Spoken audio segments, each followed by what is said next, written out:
I don't know who I am anymore.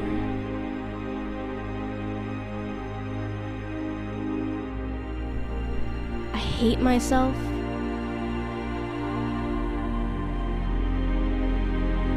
And what I have become.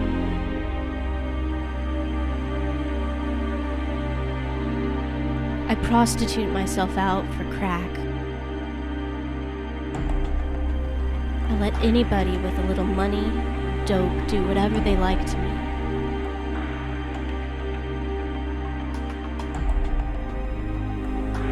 I feel so unclean. This feeling won't ever go away.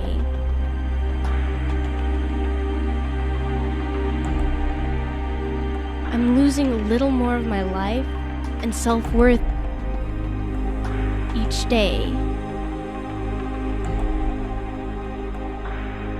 I've abandoned my children to my mother and father. I come back home for just a brief moment. I suppose in order to obtain a little bit of sanity in my so insane world. I'm scared and lost in the most chaotic world I have ever seen.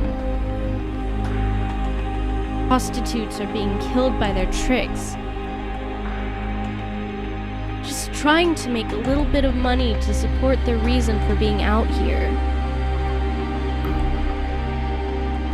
I have literally just smoked some crack with a prostitute that is now all over the news. She's been hung from the Exchange Bridge by her own jeans. I keep telling myself, one more hit, and then I'm gonna go home. But it never changes. I keep using and keep praying to God that I will die. I don't know how to stop. I feel trapped. I was about 15. Just in and out of hotels on the Strip, and there was other girls that would influence me to do what they were doing. When I was in my early 20s, I was a cocktail waitress, and I met these two girls from New Jersey. So she introduced me to some people that were in organized crime in New Jersey and in New York City. And they led me into the sex trade.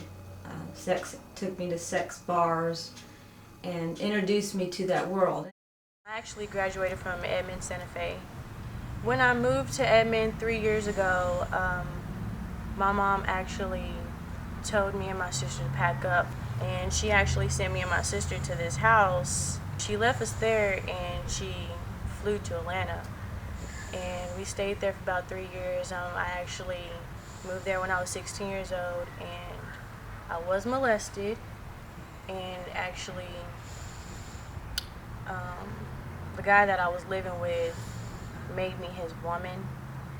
And so he had other kids, so I became a stepmom from the age 17 all up until I was 19 years old.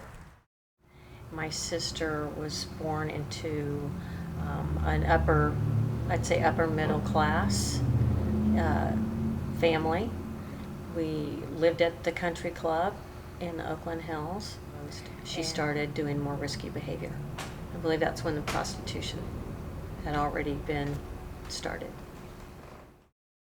I remember the first guy that attacked me when I was 16 probably, and I was attacked, and I mean, he almost stabbed me to death. I mean, I guess it was just the grace of God that I was able to get out of that car. I was kind of more like a call girl, that they call you and then they say, well, we got this guy in town and he needs company, and so it was that, and we went to hotels. But this guy, anyway, he pulled a gun on me, said he was going to kill me. I said, go ahead, kill me, I don't care, my life is nothing. Ultimately, she was murdered. In fact, it was 10 years ago and 2 days in Phoenix by a serial killer who was preying upon other women that were struggling with drugs and alcohol and prostitution. Yeah. And he lured her back to his trailer where he was living and strangled her, murdered her. So her body was found on September 10th, 2002, naked and in an alley. And that's when I had a police cruiser pull up to my house while her daughter was at school and tell me that my sister was found dead. It was pretty gruesome, very gruesome. His MO was to keep the bodies for his own pleasure after death. I just wonder how you guys are doing all the time and just how you guys are doing in school. I keep everything you guys send me, all your pictures and your letters, and I just miss you guys. I can't wait for the next play day. I can't wait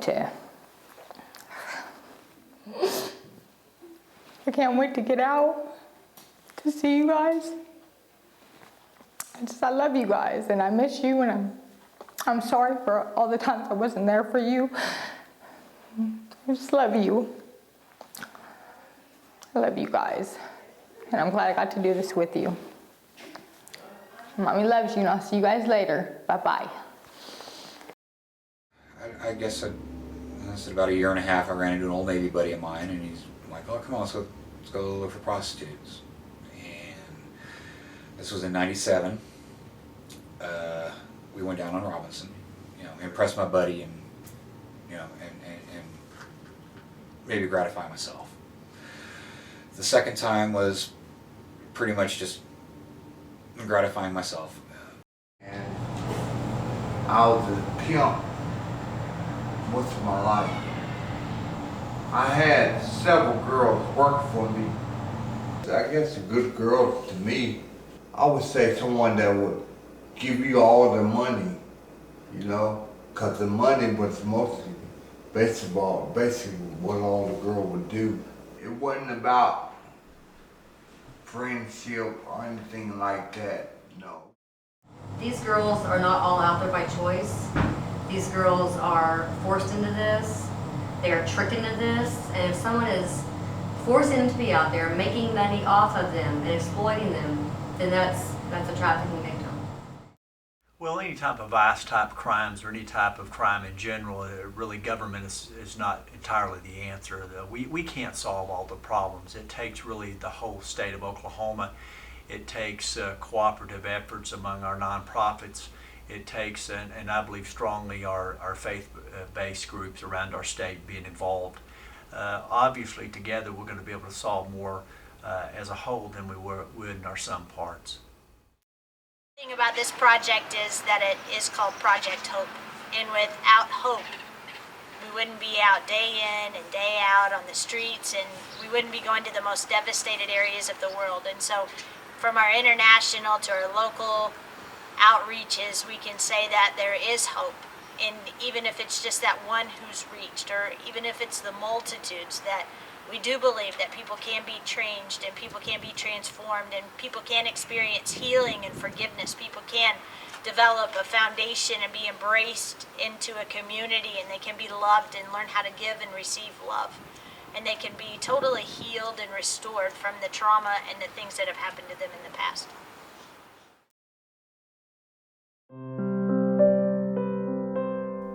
There's a woman. She wants to help me. But I don't care about or see anything except for the next high. She could have saved me from so much pain if I would have let her in. Let her do the thing I want most in the world. Get me clean and sober and back with my family. I have a longing to be the person that God intended me to be. I want to be involved with my family's life and help my kids grow up following a different path than the one that I followed.